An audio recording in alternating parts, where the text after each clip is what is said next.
Hello, everyone, and welcome to another topic worthy of discussion, my series for newer players. Here we're going to do Tempo Part 3. If you haven't watched the first two parts yet, I highly suggest you do that. They can be found in my Topics Worthy of Discussion playlist on my YouTube channel. Just to quickly recap, we define tempo as the beats you have played significantly affecting creatures on the board relative to beats played by your opponent. Some beats are stronger than others, and weak beats go down in value as turns go by. In part 3, we're going to put it all together by looking at some actual decks, and then we'll face them off and see how things play out. Neither of these decks were drafted by me, but are rather trophy decks from 17lands.com. That means they each got 7 wins in a tournament, which means whatever we find, they'll be pretty good. In the first corner, wearing the red and white pinstripe trunks, our contender. It's red-white aggro. Both of the decks we're going to face off are Zendikar Rising decks. I apologize, the deck is a little blurry. I took a screenshot and then didn't realize it was blurry until it was too late. I think the card titles are still readable though, so I'll give you a moment to see what's here. If you don't know the cards from the set, no worries, I'm going to explain as we go.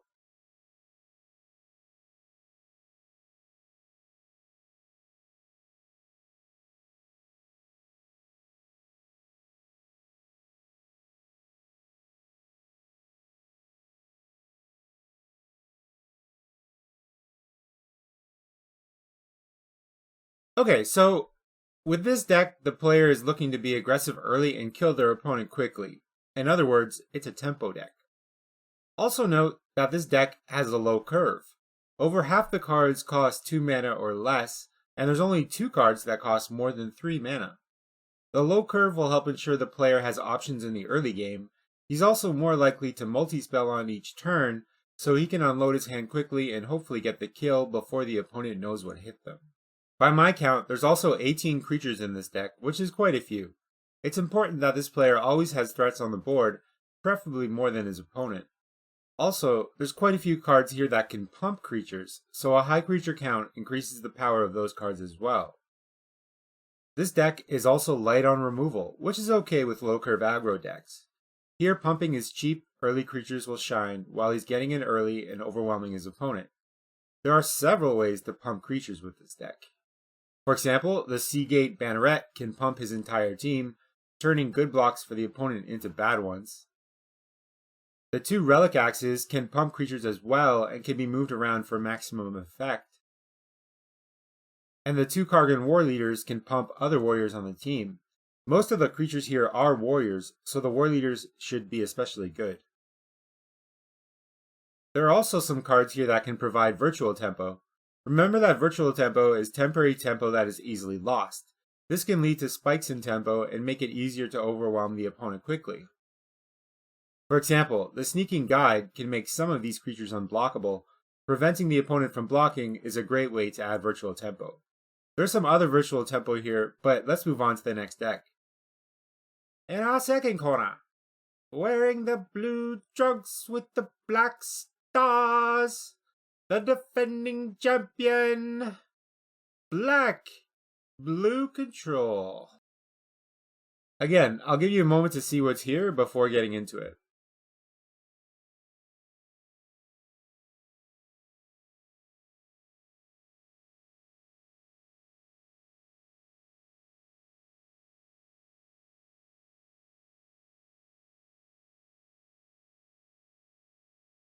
I think it's fair to call this a control deck.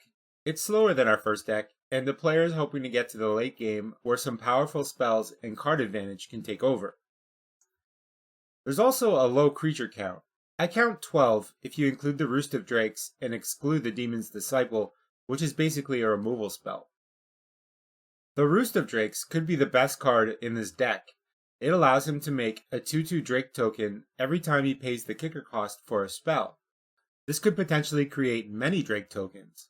Because the Roost has kicker itself, he should always be able to get at least 1 Drake out of it, even if he doesn't kick any other spells. This deck also has a ton of removal. If you count the Demon's Disciple, I count 7 removal spells. In addition to the removal, there's also a couple of Into the Royals, which are bounce spells that can give this deck some extra interaction. Because the Into the Royals have the kicker option, they also work well with cards in this deck that care about that, like the Roost of Drakes for example. And the last thing to note, as compared to our first deck anyways, this deck has a higher curve. Many of these cards have optional costs, which makes them more expensive than they appear. There's also some great top-end creatures, such as the Merfolk Falconer, a 4/4 flyer that lets you scry whenever you kick a spell. And also, Zareth San is a tricky little bugger that lets you steal cards from your opponent's graveyard whenever he gets in for damage. If our player can survive the early game, he's hoping these powerful cards will take over and get him the victory. Alright, so there's our 2 decks. Let's get to the game.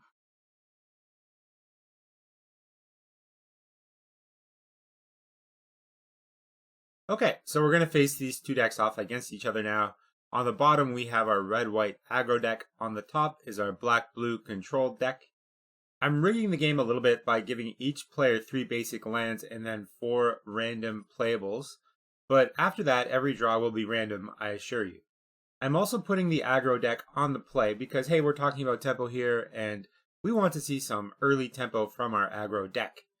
On the right, we're going to count the beats each player accumulates to measure the tempo of the game. Remember, we have regular beats and virtual beats.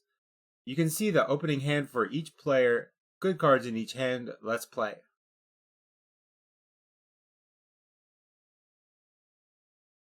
Red-white is on the play and comes out with a mountain. Remember, with our definition, lands do not add to tempo. Next, red-white plays a Sneaking Guide.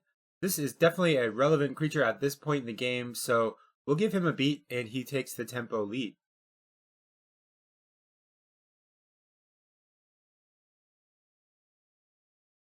Now black-blue gets his turn and draws. He doesn't have any 1-drops, so he plays a land and passes the turn.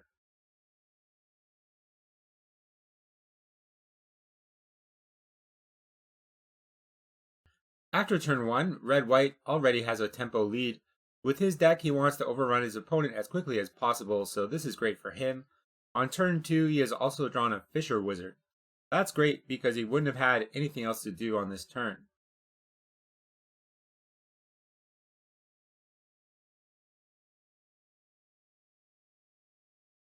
So he plays the Fisher Wizard. He gets another beat and is now +2 in that department.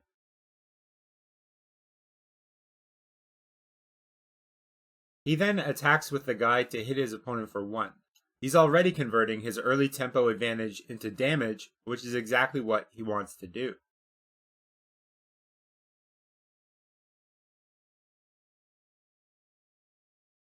Turn 2 passes to black-blue and he draws. You can see he's got some very powerful cards in hand, and with his removal and interactions, he's hoping to survive until those cards can take over the game.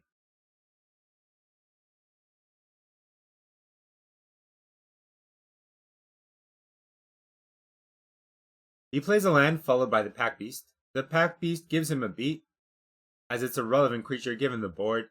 He wouldn't mind trading it with either the Sneaking Guide or the Fisher Wizard if they come in next turn.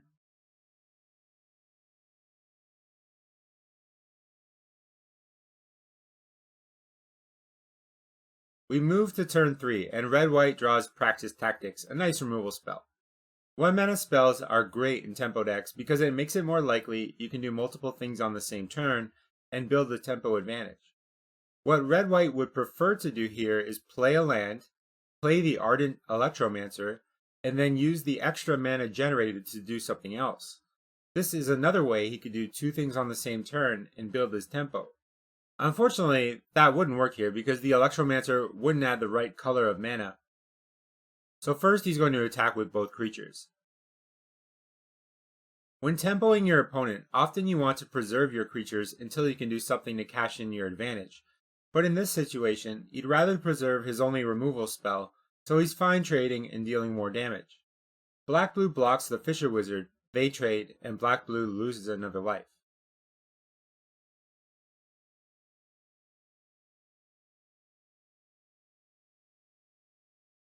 Red-white now has some options.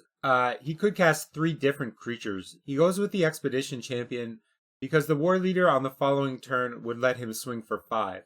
Plus, he'd rather lose the champion than the War Leader to a removal spell.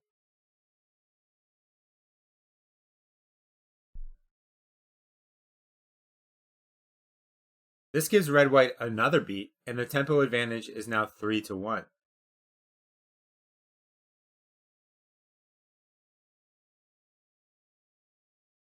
Turn 3 passes to black-blue. He's falling a little behind here and needs to do something. His only play is feed the swarm on the champion. He'll lose life, but he knows if he takes too much damage too fast, he won't survive long enough to play his more powerful cards.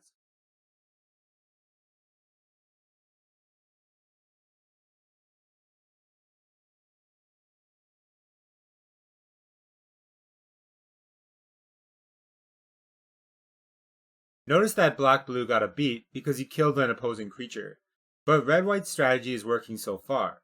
By playing early threats, he's successfully bringing black-blue's life total down.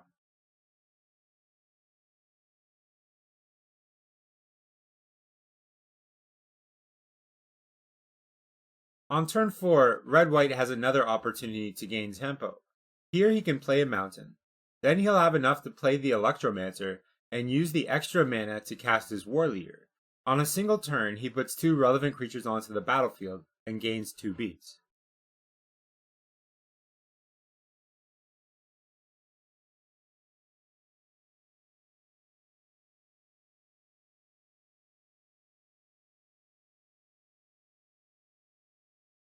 His tempo advantage grows as he's now up 5 beats to 2, and swings for 1 to cash in on his tempo.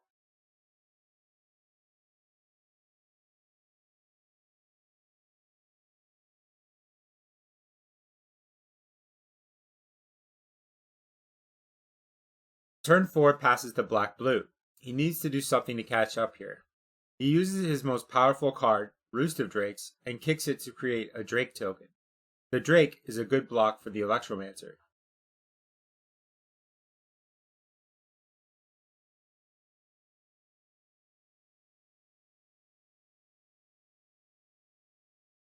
This gives him a beat for putting a creature into play, but the Roost can provide additional beats if he casts more kicked spells, adding more Drakes to the board.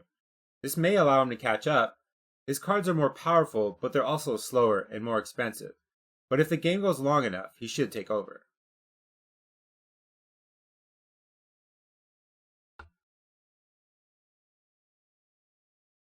On turn 5, red-white draws a Relic Axe. He attaches it to the Electromancer.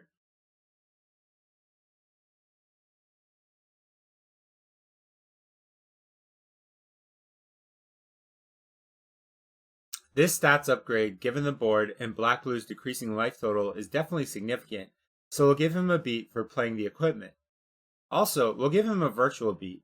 By upgrading the Electromancer, the Drake is no longer a good blocker. Red-white has nullified black-blue's only creature for the time being. This is a virtual beat because that advantage could easily disappear. Nevertheless, that's 2 more beats and the tempo advantage grows. Red-white now swings for 7 to continue to cash in his tempo. Black-blue is going to take it all and goes to 7 life.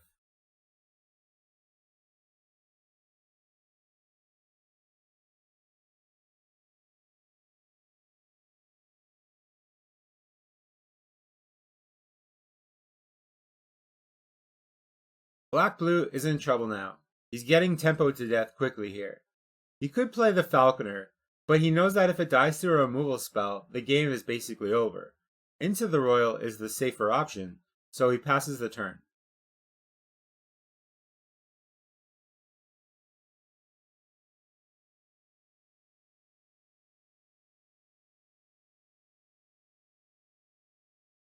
Red-white now draws more removal and is in a great position now. When you have a large tempo lead, removal can be better than more creatures because you would rather get in for damage than trade creatures off. He knows black-blue has something here, but he wants to keep the pressure on and swings with the team.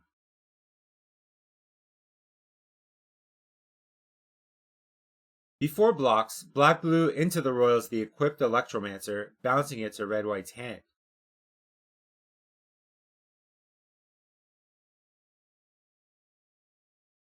By our definition, the bounce spell is not a great tempo play here. He gets a beat for removing a creature from the board, and it does slow red-white down a little bit, but red-white can replay his Electromancer and re-equip it this turn, easily regaining that beat. So the bounce spell technically only maintains the tempo, which is not in black-blue's favor right now and not what he wants to be doing. However, Into the Royal is no normal bounce spell. Because it was kicked, black-blue will get a Drake from the Roost of Drakes, which adds another beat.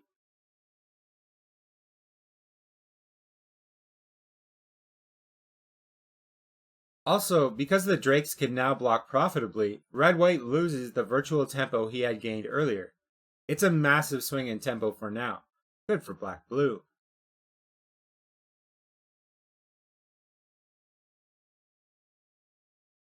Here's where it all falls apart though. Black-blue decides to double block the war leader. You may think this is the wrong play, and maybe it is, but black-blue has his reasons. First of all, while we know what red-white has in hand, he doesn't. He does know how important the war leader is to red-white's deck, but what he's most concerned about is taking more damage. Because red-white successfully pushed the tempo advantage, black-blue is down to just 7 life. If black-blue lets the war leader through and instead blocks the guide, he goes to 4, and cards like Royal Eruption or Synchronized Spellcraft could easily finish him off. This is a key point about tempo. By successfully cashing in your tempo for damage and bringing your opponent's life down, you force your opponent into making suboptimal plays just to stay alive. If black-blue was at 15 life here, he would simply block the guide and let the war leader through. But to keep his life total up and hopefully kill the war leader, he gambles.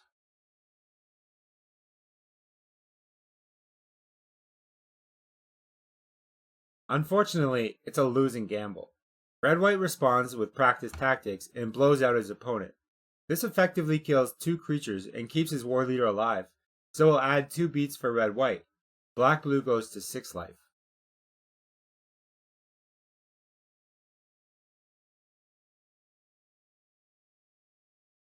Red-white then recasts the Electromancer and equips it. That's another beat. Red-white has re-established a huge lead.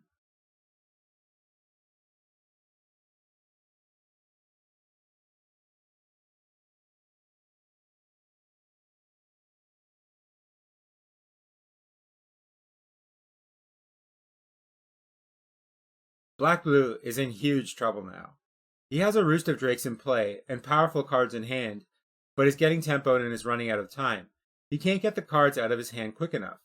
He decides his best option is to flash in Zareth San on red-white's turn, pick off the war leader, and hopefully stabilize from there.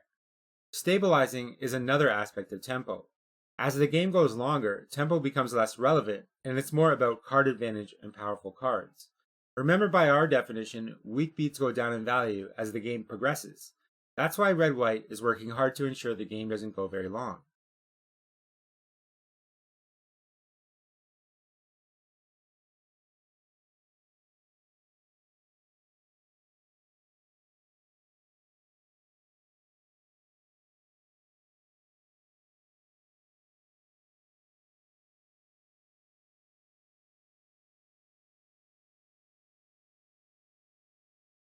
Down comes Zareth San, but it's too late.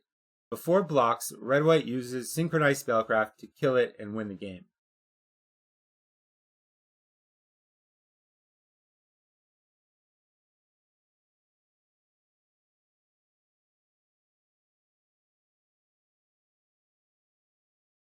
Good game. Alright, that's the end of Tempo Part 3 and concludes my series on Tempo. I hope you enjoyed the show. You stay classy, San Diego.